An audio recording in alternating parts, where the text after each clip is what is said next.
Salutations, respected viewers.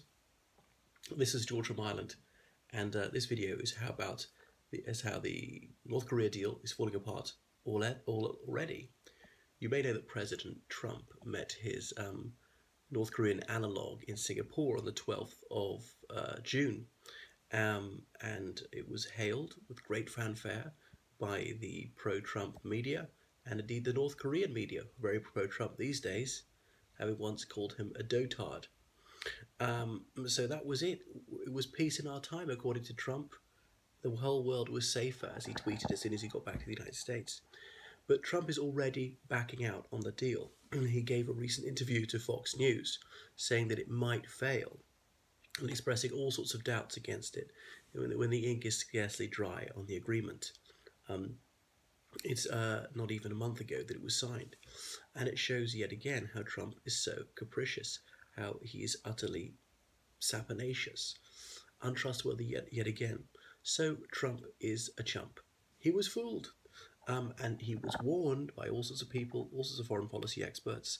By the way, the United States still doesn't have an ambassador in South Korea after about a year and a half, so he won't listen to those who are actually in the know.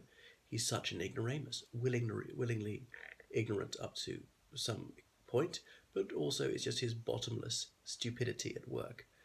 I can't really fathom how he can be moronic enough to trust the North Korean regime when they have promised these sorts of things before. But the wholesale deglutition of such promises by Trump reflects very badly on him. The man has no judgment. So the North Koreans are already expanding one of their nuclear bases, and Trump's agreement with the Democratic People's Republic of North Korea has no timeline for nuclear disarmament. There's no verification procedure in there. No steps have to be taken to demonstrate that North Korea has rid itself of nuclear weapons. So how would we know if they had? They could have said they had, and we might not be able to completely disprove it. Should we just take their word for it, like Trump has up to now? The North Koreans can say that they're not breaking this agreement, since, as I pointed out, there is no timetable for getting rid of nuclear weapons. There's no deadline. They could have them they could have them a century from now and say, well, we haven't broke the agreement. They didn't say I had to get rid of them after 100 years. It might be 1,000 years. So why are the North Koreans already breaking the agreement? I wonder if the People's Republic of China is doing more commerce with them and propping up the North Korean economy, because of every dollar trade that North Korea does, 90 cents of it is with China. So the Chinese are hacked off that Trump is starting this trade war. So the Chinese know there's a problem they can control. They can turn up the North Korean problem, give the North Koreans more of everything they need, and therefore the North Koreans can afford to irritate the United States to expand their nuclear arsenal, have military maneuvers along the border, fire into South Korea, whatever it is. So Trump is a very low IQ individual. Isn't that noticeable? So when people were closet gays, they would accuse other people of being gay to distract from what they were doing themselves. He's very stupid. He accuses other people of being stupid. Not that it's bad to be gay. So Trump's an idiot. He actually trusted Kim Jong-un. When he was questioned about this, he said, oh, well, the chemistry is very good. He had no substantial answer, no reason. So Trump can be tricked just so easily. He heaped praise on Kim Jong-un, and Trump is a man given to excessive self-laudation as well. So he would really like if he had a completely compliant media like the North Koreans have. He said that Kim Jong-un is loved by his people. It was a nauseating thing to say. Kim Jong-un is one of the cruelest tyrants on earth, who had his uncle killed, torn apart by dogs, so I heard, who holds political prisoners by the tens of thousands who have to work as slaves, and I really do mean slaves, in coal mines for the regime. People are sent abroad as bonded labourers to earn more money, so Fat Boy Fat can live in opulence, and Trump thinks that this is praiseworthy? It's disgusting. Millions of people were starved to death by that regime in the 1990s, and I mean millions. No exaggeration. Trump has no word to say about that. He has more admiration for this savagely cruel regime than he does for Canada, Justin Trudeau, and I don't like him that much, even Justin Trudeau's worst enemy would surely have to acknowledge that Trudeau is miles better than Kim Jong-un.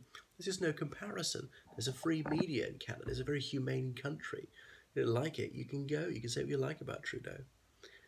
So Trump, such a deal maker, well, this over-protestation is presumably because deep down he realizes he is not a good deal maker at all. Art of the Deal, well, he didn't even write the book. Tony Schwartz did. So the art of tearing up deals, more like Trans-Pacific Partnership, tore up that one.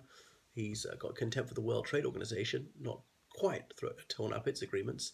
Says he wants to tear up NAFTA. It says he's torn up the Paris Climate Change Agreement, the Iran deal. He's ripped up this one as well. The North Atlantic Treaty, he's not torn it up, but he's certainly frayed it. So this will be just yet another failure by Trump, who's extremely naive, utterly idiotic. How stupid can you get? So Kim Jong-un, quite rightly, has no faith in Trump's words. Trump is utterly untrustworthy, tells provable lies every day. The most brazen lies about how many states he won in the election. These lies can be disproven in a minute's Google search. He unblushingly tells falsehood after falsehood, and yet 42% of Americans still approve of someone who's utterly dishonest. Many of them are Christian fundamentalists. They're meant to be oh so moral. What about righteousness? What about personal morality? What about telling the truth, even when it's difficult, even when it's to your disadvantage? And yet such extremely judgmental people will give Trump a pass just because he's anti-Muslim. So Trump breaks deals. He doesn't make deals. Anyway, it's yet another failure from him. He changed his mind overnight about separating children from their illegal parent immigrants.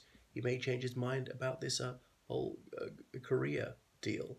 Remember, he agreed this meeting with no preparation whatsoever. Then he pulled out of it. Then he pulled back into it. Then he signed the deal. And now he seems that he wants to renege on the deal. So it's a crisis a day with Trump. All this chicanery by him shows why people can't make deals with him, why he's a dreadful businessman, why he went bankrupt at least 3 times, why he's lost billions of dollars, not made billions of dollars, and we all know who bailed him out. So this is obviously hurting the US economy. The United States might have to send more troops to South Korea, not fewer, because there might well be raised tensions with North Korea. Cui bono? So who's benefiting from all this? Well, it's not the United States. Is it looking like a laughingstock? It's not South Korea.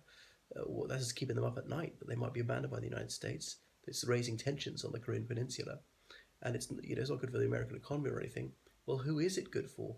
I think, it's not the European Union. It's not any NATO country. It's somebody else who really calls Trump's tune. The people who are really his bankers.